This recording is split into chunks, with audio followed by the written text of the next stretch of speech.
People now, Hurricane Dorian leaves a path of death and destruction, but what comes next? We have an update.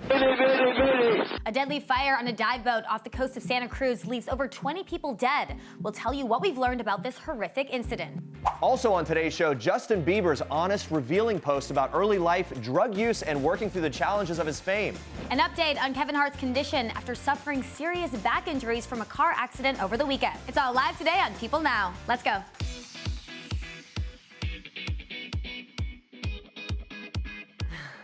Hey, happy Tuesday, everyone. Woo. Welcome to People Now. We're feeling good, feeling refreshed after that holiday weekend. Yes. What'd you do, Jeremy? You know what? We had a little staycation. We stayed at some, our friends have a great place with a pool and an outdoor space, and it was so perfectly relaxing. I'm not kidding. Nice. Nice views of the city. How about you? Wisconsin. Family time in Wisconsin. Went biking, riding horses. You hung out with some huge pumpkins, which oh, was on your story. My dad has these huge pumpkins. Like massive. Biggest pumpkins I've ever seen. He's so proud of them. It was great. But wait, these pumpkins were big enough to actually be in contests, I think. Yeah, like I think he's going to submit them to contests. Does he do that? He's going to now.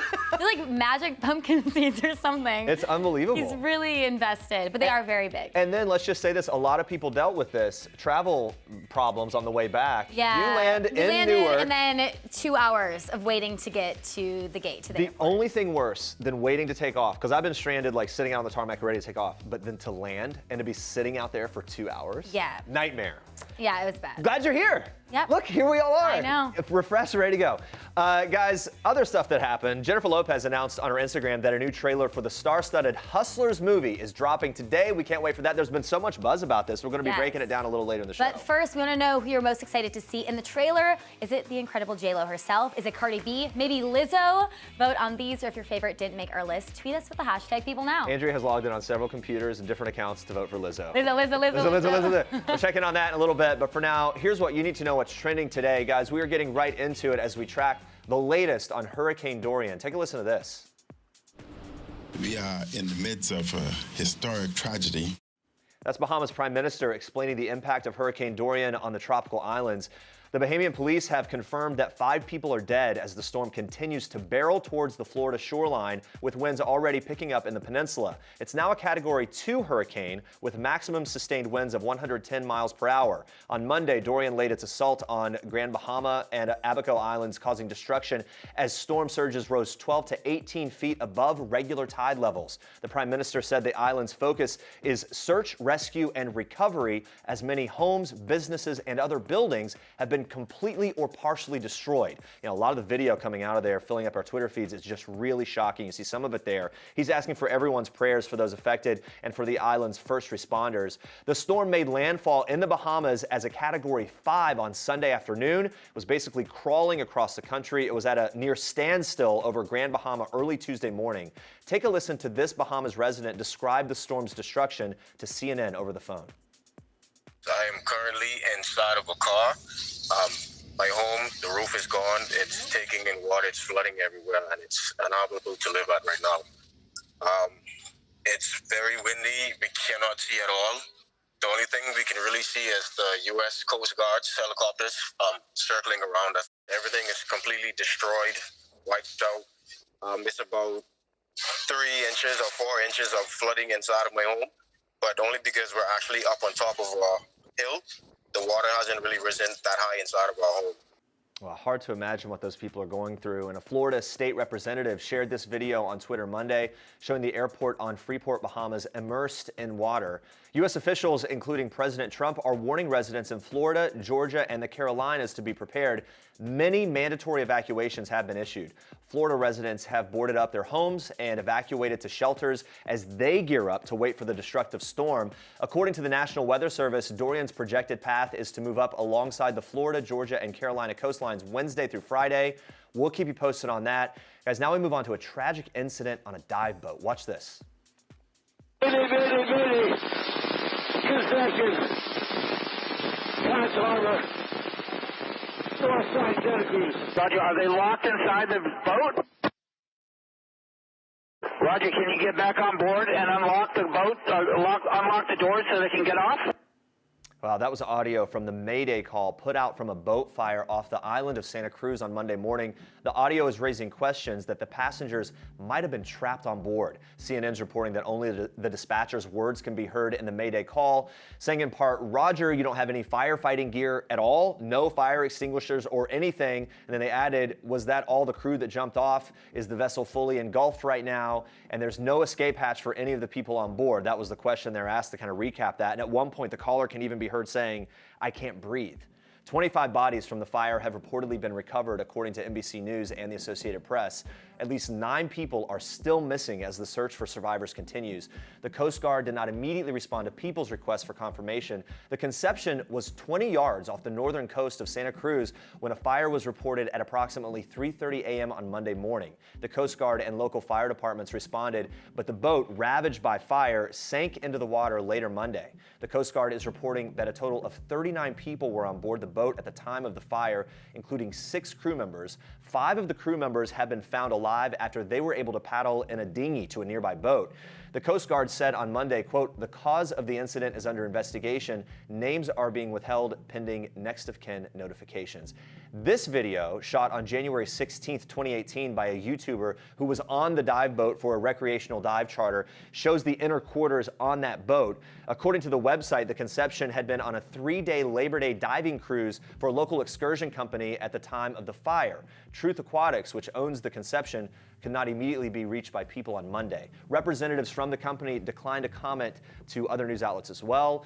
Coast Guard spokeswoman reportedly said Monday that the Conception has been in full compliance and, quote, "We are working deliberately with the vessel owner operator who was with us at the time." There's been an outpouring of support for the victims and their families in the time since that fire, including actor Rob Lowe, who tweeted, "My heart breaks for those on board the Conception. An unspeakable horror on a boat I've been on many times. My prayers and thoughts are with those families."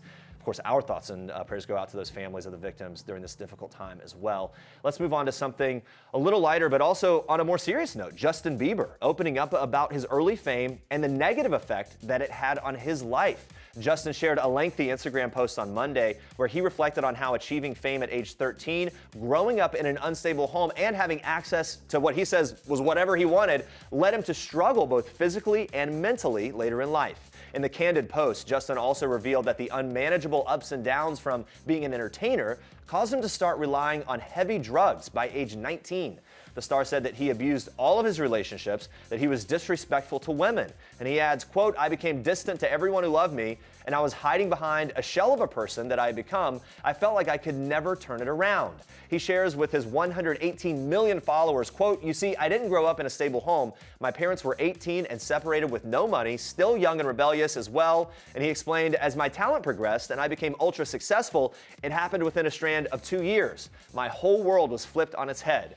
Justin, who's been very candid about his mental health struggles, goes on to explain how from the time he was a teen, he was constantly reminded of how great he was, something that the singer credited to his downward spiral. The passage reads, "From a 13-year-old boy from a small town to being praised left and right by the world with millions saying how much they loved me and how great I was." He adds that when you hear these things enough as a young boy, you actually start believing it. Justin said the fame was also detrimental to his personal growth as he never learned the true meaning of responsibility and was never able to develop skills beyond his music career. He says that everyone did everything for him, so he never even learned the fundamentals of responsibility.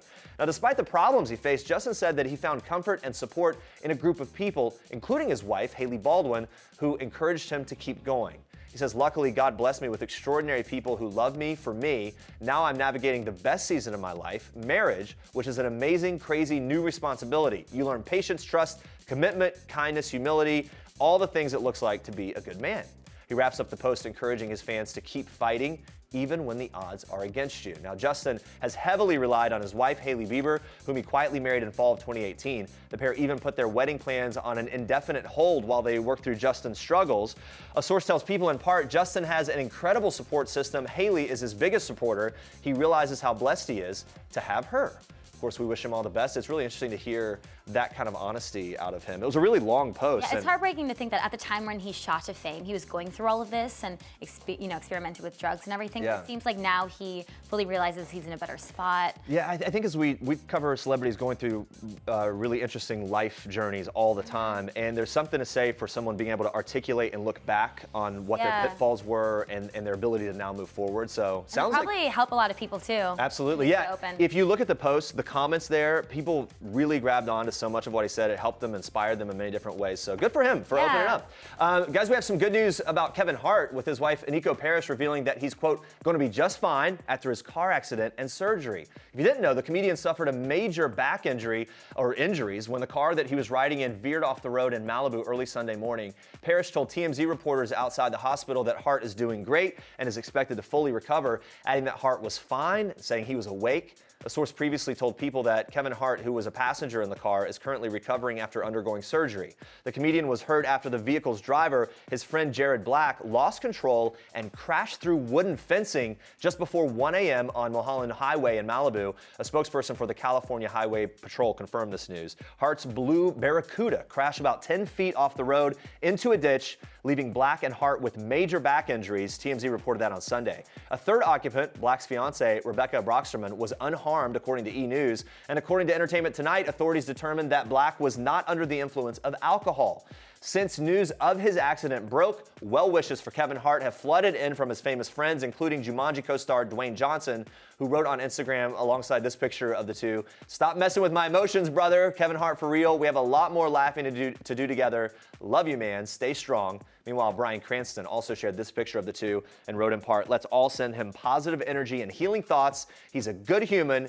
Get well soon, brother." And fellow actors Jamie Foxx and Terrence J both commented the praying emoji on the comedian's most recent Instagram post shortly after news of his accident was reported. So a lot of well wishes for Kevin Hart. We wish him well as well. And you've got more for us in Star Trek. Yes, we are kicking off Star Trek today with updates about a romantic friendship. Miley Cyrus and Kaitlynn Carter are living together and are, quote, very happy, according to a source, as the two were spotted out together again. Cyrus and a rumored girlfriend were seen on a lunch date in LA, with Cyrus's mom Tish also tagging along. The source tells People that Miley is doing great. She is moving on. She seems to have no regrets. She loves being with Kaitlynn. They do seem very happy together. Things between the two have been heating up since mid-August, when news first broke that Cyrus had called it quits with husband Liam Hemsworth. Shortly after, she and Carter, who recently split from her husband Brody Jenner, were spotted kissing on an Italian getaway. An insider previously told People that Miley is very close with Kaitlynn, adding it's romantic, but also a friendship. They're both going through similar stuff right now and are bonding over it. Well, Cyrus and Hemsworth announced their separation in a statement in August, just 7 months after tying the knot following an on-again, off-again relationship of 10 years. The pair signed a prenuptial agreement ahead of their marriage, so a smooth divorce is expected, People confirmed. Well, the highly anticipated film Hustlers just released a second trailer, has us just excited as the first one did. Jennifer Lopez announced the second trailer on her Instagram over the weekend with a picture of her and Cardi B from the movie. She wrote, "It's a Labor Day surprise. Here's a look at my first scene with Cardi B." Now, as promised, the trailer is here, and we get a closer look at Cardi B's character. Let's just say we're very excited to see her in action. We have the trailer right now, so let's take a look. You know Diamond from the Bronx, right? What's up, baby? We're gonna help her learn how to do a real dance. Oh, I'm good at that. Show me what you got. I don't want to be dependent on anybody. I just want to be able to take care of my grandma, maybe go shopping every once in a while. These Wall Street guys. You want them drunk enough to get their credit card, but sober enough to sign a check. Please help! It's my husband! Yes. Diamonds on my neck. Yes, I like more than jets. I like more than sex. We didn't do anything wrong. I like more than checks. Is he dead? You know, Tony wouldn't let this happen. I'm gonna text him. Who gave her her phone back? Cardi at the tip top. Kiss the ring and kick rock, sis. Jump it down, back it up. Ooh, hey. Are you in? This makes me want to dance. Hustlers star-studded cast includes names like Constance Wu, Lizzo, Keke Palmer, and of course J-Lo and Cardi B. The movie hits theaters September 13th. This is going to be a fun movie, Jeremy. You know who I'm most excited for? I mean, all those women are amazing. Keke Palmer. Yeah, she's having a big moment right now. She's having a big moment. Every time she's in here, she's so funny and really great at kind of playing. Like, there are a few moments in there. I think she's going to be fantastic. Also, Lily Reinhart's in this as well. I think that's going to be kind of fun, seeing her in a role like this. Looks really And then Lizzo. Lizzo, I've been singing Lizzo your girl. all weekend in Wisconsin with my sister, so I'm excited to see her in this. All right, we'll be watching for more trailers, more stuff on that. We'll keep you posted. And stay with us. Today, we are talking with Real Housewives of Dallas star Cameron Westcott to get all the drama from the Lone Star State before season 4 premieres this week. Plus, Prince Harry is breaking his silence on the private jet controversy. We have all those details coming up as well. Stick around. All right, we've been asking you who you're most excited to see in the new Hustlers trailer in our People poll. Let's take a look. Jennifer Lopez. It's her thing. I mean, it makes sense. But Cardi B, I think this is going to be a fun breakthrough for her, too. Yeah. Is it kind of like, is it the Magic Mike for women? Is that that's kind of the thing, right? Is that how people are considering this?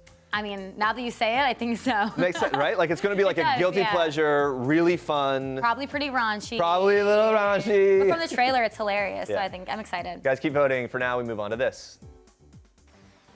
All right, it was a very dramatic episode of The Real Housewives of Potomac this week. Earlier this season, Michael Darby had been accused of grabbing and groping the butt of a cameraman on the show. The charges were dropped due to insufficient evidence, and the women's reactions to it all have been playing out this season. But this week, Michael's wife, Ashley, and Karen Huger got into it after Karen still questioned Michael's innocence. Well, we asked Karen what her biggest takeaway was from her fight with Ashley. Watch this.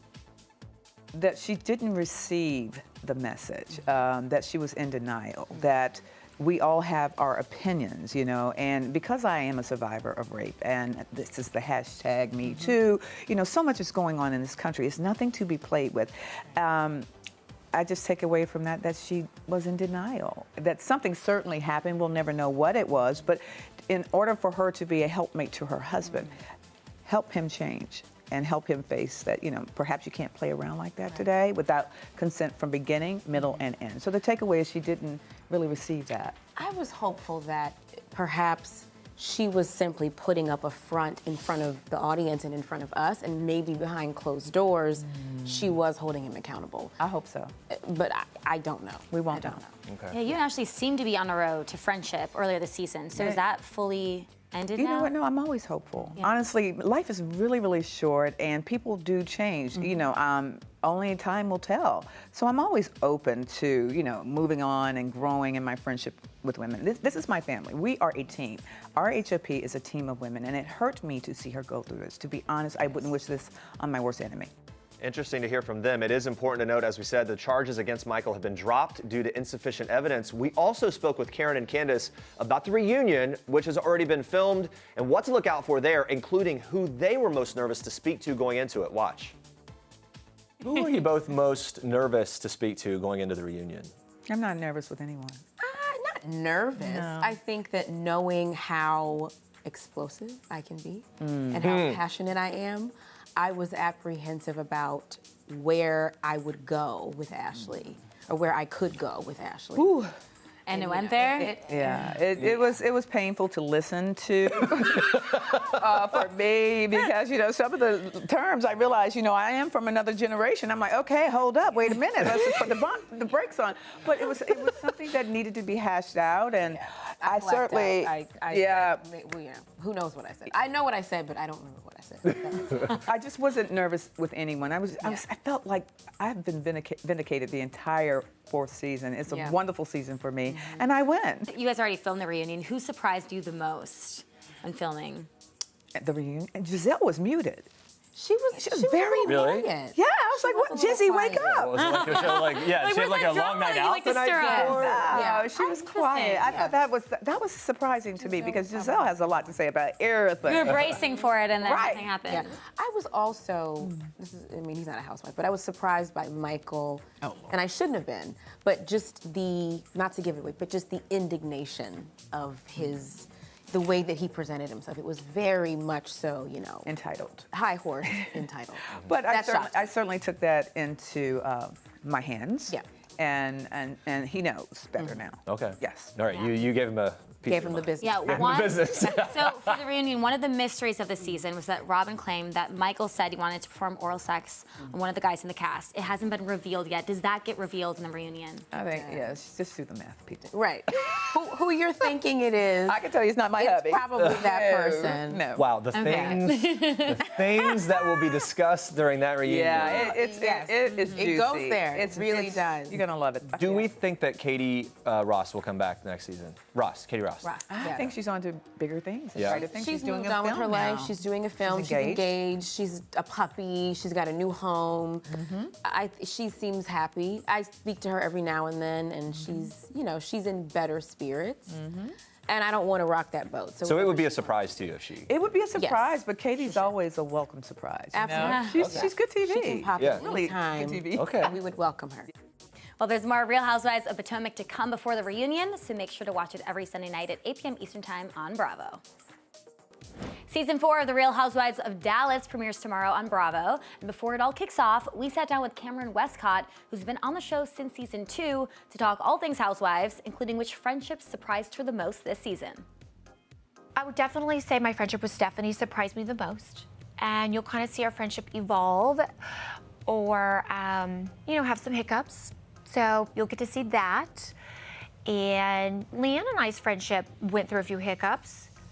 But then Brandy and I's friendship went through a few hiccups. I would say D'Andra and I had probably the most neutral friendship this season, which is shocking. Going into filming, who were you most nervous to see? D'Andra for sure. Because D'Andra and I had a lot of unfinished business, and we had a lot of time where we were separated and we weren't really hanging out in the group. D'Andra and I are in a positive place, and I'm really happy that we have moved forward in a lot of issues. So I'm happy to say that we are moving in a positive direction. And Cameron told us that new housewife, Carrie Brittingham, surprised her the most this season because of how well she fit into the group. And as for who surprised her the most for the worst reasons, watch this. Every other lady in this group surprised me with something. Not everything positive, but surprised me with something negative. Every lady did. There is friction with a lot of people. Yeah, there's friction with a lot of people. So, my famous napkin toss. I mean, I'm not too proud of that. So, but hey, when someone's flying over the table saying the F word in your face, you're gonna react. I owned by such a Don't say camera in my face. She was like hoovering over the table, and oh my gosh, her eyes got big. It was like a red dragon coming over, and I was like going in like survival panic mode. I've never been in a situation like this with another lady. I'm like, oh my God. And I automatically knew I had to remove myself from the situation because I did not trust what I was gonna react and do. Literally, I throw the napkin and it hits her face. And I was not aiming for the face, okay? I was aiming for her finger. And I never said anything that was like insane to provoke it. So it was kind of like out of the blue. And then I got up and I ran off, and that was like, I was like mortified. I was like, oh my God. I already told my daughter about it, and I said, Mommy made a really bad decision, and I wanna tell you now. And she goes, oh Mom, why did you do that? Why did you throw the napkin at her face? I was like, I didn't mean to. There's one more thing I said after I threw the napkin at her face. I got up and I walked off and I said something under my breath. And I do regret that, but that's gonna be a little secret for you guys for later. And trust me, that secret will go on for a while. It will not stop. I mean, the ladies were like, you gotta apologize for that. No. And I'm like, I gotta apologize for 2 weeks straight. I apologized, just 2 weeks I apologized. Yet, somehow, no one had apologized for the situation of someone flying over a table saying F you in my face. I was only reacting and defending myself. That was the full breakdown of the napkin scandal. There you have it. Well, Leanne Locken's wedding will be a big storyline this season, with Cameron even throwing a bridal shower for her. Well, we know from social media that Carrie Duber, who was a housewife previously and is a friend this season, was there. But were the other ladies in attendance? No, the other ladies were invited. I'll just say that. It upset Leanne a lot, and you'll just have to see. And it upset me as well, so we'll see. Yeah, a lot to say about that. There's a lot coming about that one. Don't get me started. Speaking of someone, you know the best game I play in the carnival is throwing darts with balloons. Okay, that was really fun. And like, that just shows you how much I trust Leanne next to me, okay? She's like popping balloons with a knife. I'm not scared of Leanne. If I was scared of Leanne, do you think I'd be popping balloons with knives? No. Does Leanne keep her cool this season? She's very cool. She's very zen. Very zen. I think so zen where sometimes people are like, are you okay? Because they're not used to it, you know, so. Does Old Leanne ever come out? Yeah, it does. It comes out. I get to see it. Bravo released a description for the season, and in it, it says that a seemingly unforgivable faux pas from Brandi and Stephanie sends Cameron into a fit over formalities. So we asked Cameron if she could tease that for us a little more. Sometimes Brandi and Stephanie, you know, don't take things as seriously as some individuals would. And I think they let things brush off or they go with the flow when they realize there are a lot of special things we need to do for each other as friends. So I feel like that is a big learning lesson, not only for me, but for them as well on where we stand with friend expectations. Well, the Fart Sisters, I love them. But they love being called the Fart Sisters, and them together, they chime off each other, you know? And it's like, Brandi will do a joke, Stephanie will laugh, encourage it, and it's just like, it continues and continues. And sometimes I feel like for people around them, they don't feel included because they're kind of on their own world, and it's great and fabulous, but sometimes when you're in a big group, it sometimes gets old. Well, there's a lot of drama clearly down the pipeline. To see it all unfold, make sure to watch The Real Housewives of Dallas every Wednesday night at 9 p.m. on Bravo, starting this week. All right, guys, music, not just a career for Halsey, it's also given her a way to find some stability with her bipolar disorder. Halsey graces the cover of Cosmopolitan's October issue. She shares with the mag about how music helped her manage her energy. Yeah, she tells Cosmo, I have bipolar disorder and I get bored of bleep really quickly. Music is this thing that I get to focus all my chaotic energy into, and it's not a void that doesn't love me back. Now, Halsey was diagnosed at age 17 with bipolar disorder, which is associated with episodes of mood swings ranging from depressive lows to manic highs.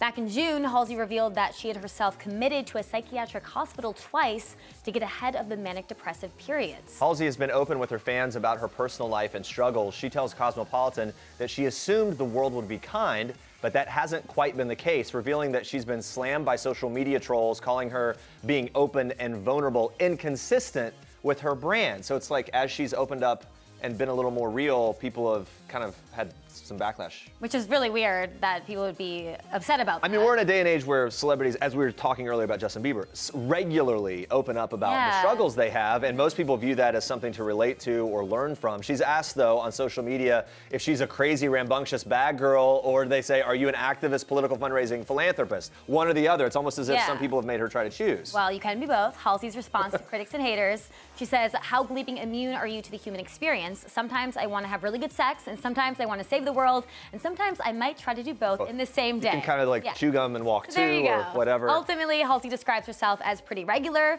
though she struggles with wanting everyone to love her. She's ultimately happy with not being a picture-perfect pop star, revealing to Cosmo, I love that because I wake up every day wild-eyed and spongy, trying to do things better than the last time. I love that, spongy. Yeah. Halsey previously opened up to Rolling Stone about her bipolar episodes, revealing that the album she's currently working on is the first I've ever written manic. That was her quote. And she adds that the manic periods are, quote, that thing in the back of our minds that drives us to outrageous thoughts. You're controlled by those impulses rather than logic and reason. I love that she's being so open. You're seeing artists, as you were saying, being more open and vulnerable about mental illness especially. You have Kanye West with his album Yay in 2018. Now she's talking about writing this album while being manic and also depressive. And I think it's great, it's relatable, and also very inspiring. And by the way, people are going to be, I think, even more interested in listening to her music to kind of see how that fleshes itself out, what that looks like for her as an artist as well. So yes, we'll be listening.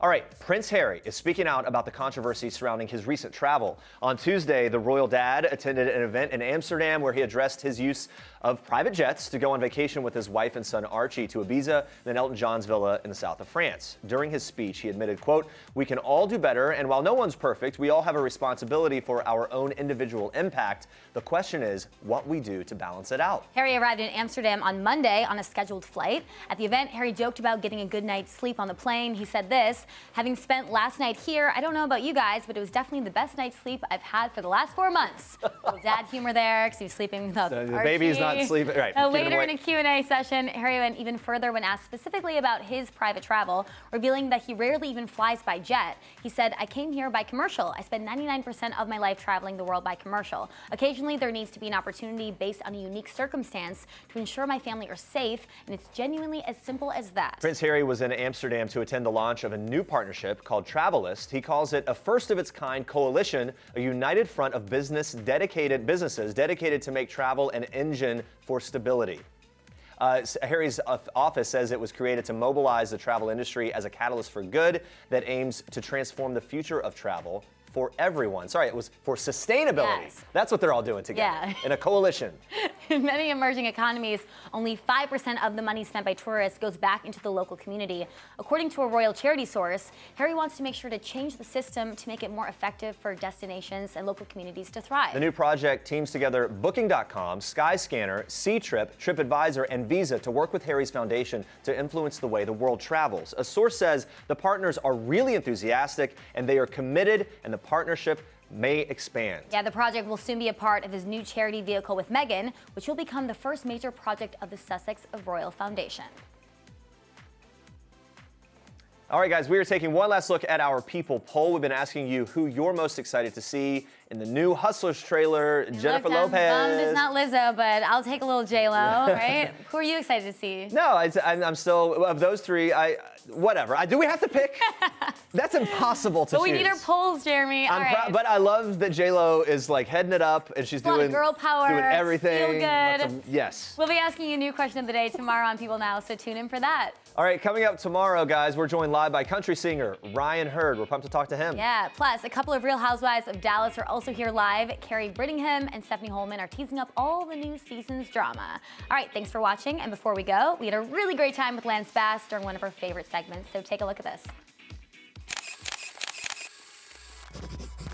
We have to say it together. 3, 2, 1. Oh, snap. That's the only way it works. Snap. We're going to take a little walk down memory lane, a few pictures from your past. You can let us know what you think when you see them. Here, we'll start with this.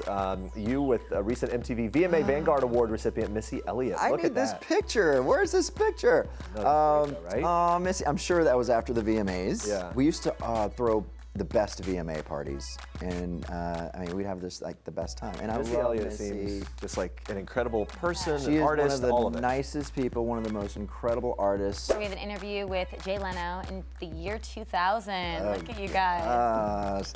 Jay was so good to us. You know, he was one of the first talk show hosts to have us on. Really? Very early in our career, and it made me so happy because you know we started over in Europe and Germany. We were there for 2 years, and our label's actually in Germany. So we didn't know all the shows over there, so it didn't seem real. It wasn't until we got to America and we did the Tonight Show. I'm like, I know this. This is big. It's happening. Yeah. So that was a moment like, okay, we've made it. This is great. NSYNC hosts the unveiling of the lookalike marionettes. Look at this. Our evil marionettes. For me, this was my peak NSYNC fan days. Oh, the no strings. Do you still have yours? I do not. Well, no, I do not. I do not. I have the bobbleheads, but I do not have that. And I guess there's some bigger ones too that I never got. Next up, NSYNC gets a kiss from Kathy Griffin. Well, yeah, she was always sticking her tongue presenting an out. award on stage, 2000 Billboard Music Awards in Las Vegas. Yeah, I don't. Yeah, I think she was hosting those, or we were with her. I don't know. But Kathy, we always had a special bond. I think the thing with Kathy, she knew I was gay. Like, I mean, she's like the queen of gay, especially back then. So I think she had a special love for me because she kind of knew deep down, I was kind of one of her kind. So she was always doing funny things with me, and definitely, I don't know how many times we've kissed on television. Yeah. Here's one with Kris Jenner. This is. Wait, I'm kissing Kris Jenner? No, not kissing, but you get busted a little move. Busting a little move. Oh, I remember that. Yeah, this was a fun night. I mean, Kris, she's, I just love her. This was Kendall's first runway show. Oh, cool. Topsy Turvy, or one of those. It was a random brand, and so Chris was like, "You got to come see her. She's a model now." I'm like, "Oh, she's a model? That's cute." Yeah. Oh, the Tumblr Tipsy show. Kendall Jenner. You're like, "Oh." What was the vibe then? I mean, for the big first show, that's a big deal, right? Oh, it was so small, and seriously, it was not a big deal at all. Oh, okay, it was the opposite. And I remember her walking. I'm like, oh my God, because I never looked at her. I mean, I've known her since she was a little kid, so I never looked at her as, a model or anything. And so when she walked in it, I was like, oh my gosh, she grew into a woman. Just overnight. So it was a really cool moment to watch. Yeah, we have your torchbearer here. Yeah. Nice. Yeah, this was the Olympic flame. Yeah, January 2002. That was a fun moment. I mean, I'm a big sucker for the Olympics. I'm a big, I love I'm a big patriot, you know, so I'm like, I love supporting this country, especially in the Olympics. And so when they asked me to run this torch, I mean, it was a dream come true. It was so much fun. And what people don't see when you see the running of the torch is the bus, when you go to these different places and everyone on your bus has, you know, their torch, everyone tells their story of why they were chosen. Wow. And the stories you hear are just so amazing, some sad, some beautiful. It's all over the place, but I wish people saw the stories of the people holding that torch.